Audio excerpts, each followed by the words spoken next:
कमरा नंबर 22, रहस्यमय अलमारी और लेडी आतंकी शाहीन के अनगिनत राज। दिल्ली ब्लास्ट में लेडी आतंकी शाहीन पर आए दिन चौंका देने वाले खुलासे हो रहे हैं। दिल्ली में हुए ब्लास्ट मामले की जांच एनआईए कर रही है, जिसको आतंकी डॉक्टर शाहीन की एक अलमारी मिली है जिसमें ब्लास्ट से जुड़े तमाम सबूत हो सकते हैं। रिपोर्ट की माने तो अल-फलाह यूनिवर्सिटी के अंदर शाहीन का 22 नंबर फ्लैट है जिसमें शाहीन रहा करती थी और इसी फ्लैट में एक रहस्यमयी अलमारी मिली। और जांच एजेंसी ने जब शाहीन के फ्लैट में रखी इस अलमारी का लॉक खुलवाया तो अलमारी के अंदर सीक्रेट लॉकर खोला गया जिसमें कई पैकेट रखे हुए थे। टीम ने जब इन पैकेट को खोलकर देखा तो सभी दंग रह गए। इन पैकेट में 500 रुपए के नोट रखे थे। टीम के सदस्यों ने बिना मशीन के जब इन नोटों की गिनती शुरू की तो इनकी कीमत 18.50 लाख रुपए बैठी।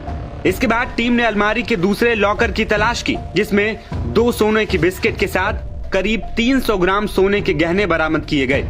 सूत्रों ने यह भी बताया कि अलमारी से सऊदी अरब के और अन्य देशों की करेंसी भी मिली। जांच एजेंसी ने इसके बाद अल-फलाह यूनिवर्सिटी के एडमिन ब्लॉक में जाकर शाहीन के नाम पर रजिस्टर एक लॉकर को खोलकर चेक किया, जिसमें जांच टीम को कुछ दस्तावेज मिले जिनको जांच एजेंसी अपने साथ लेकर गई। ये दस्तावेज क्या है, इनमें क्या मिला है, इनका अभी खुलासा नहीं हो पाया। सूत्रों ने यह भी बताया कि शाहीन एजेंसी की जांच में सहयोग नहीं कर रही है। गुरुवार को जब उसको फरीदाबाद लाया गया तो वो टीम को लगातार बरगलाती रही। दिल्ली ब्लास्ट के बाद फरीदाबाद की अल-फलाह यूनिवर्सिटी से जुड़े आतंकी डॉक्टरों की साजिश को बेनकाब किया गया। देश को बड़े धमाकों से दहलाने का नेटवर्क कैसे तैयार हुआ, आतंकी डॉक्टरों का आका कौन था, इसकी परतें अभी भी खुलना बाकी है, लेकिन धीरे धीरे एनआईए की टीम वहां पहुंच रही है। आतंकियों के इसी नापाक गठजोड़ में शामिल डॉक्टर मुजम्मिल शकील का जो कबूलनामा सामने आया वो बताता है कि इस व्हाइट कॉलर टेरर मॉड्यूल के जहन में क्या क्या जहर घुला था। मुजम्मिल ने जैश ए मोहम्मद की महिला कमांडर डॉक्टर शाहीन से उसकी नजदीकों को लेकर भी चौंकाने वाले खुलासे किए।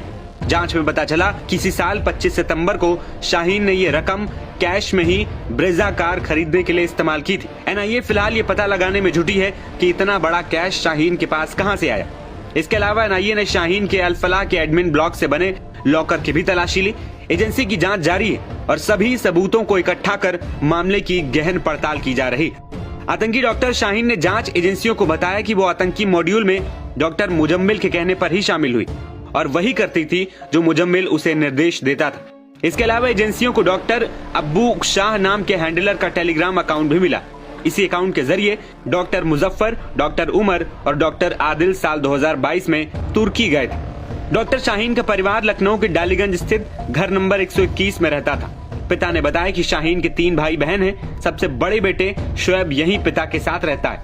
दूसरे नंबर पर शाहीन है जिनकी हाल ही में गिरफ्तारी हुई और तीसरे नंबर पर परवेज है जो इस पूरे मॉड्यूल का हिस्सा है।